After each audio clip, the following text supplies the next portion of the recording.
The life of a disciple of Christ lay in God's eternal destiny, which ought to be manifested in our daily living. There is nothing wrong with desiring to do better, to have better, to experience more. However, those desires must be born of a passion for the kingdom, not rivalrous envy with our friends, our family, our co-workers, society, social media, celebrities, or politicians. If I want to do better, it's got to be because God's put better in me and not because I see somebody else with better. Right. To that end, we must stand resolved to never let anyone's apparent success cause us to be content with discontent with our station in life. Never let the fact that somebody is doing better cause you to be discontent with where you are. But inasmuch as we aspire to be better, let it be birthed of the seeds of destiny that God has planted within our being. God's got a destiny for me.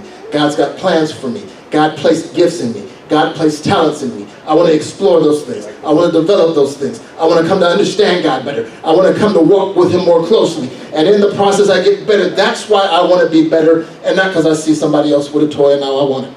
Yes. So if we struggle with envy, our envy should be a sign to us that something is lacking in our life. When we feel envy, let us ask God to help us understand what we resent, why we don't have whatever we're envying, and whether we truly need it.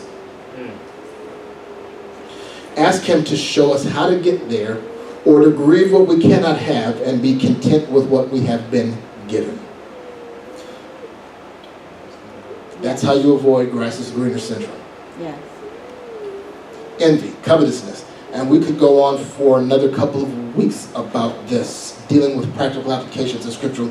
But I hope you have a sense of how serious this is and how much Christians can be robbed, or the nation in general in the world can be robbed through covetousness, which unfortunately is the root of the culture in which we live today.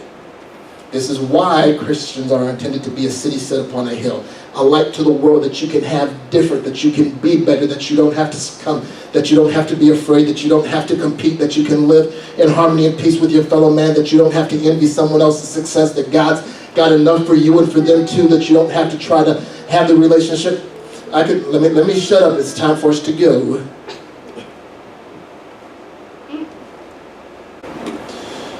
But this is heavy stuff, and this is why you can preach it and people will miss it.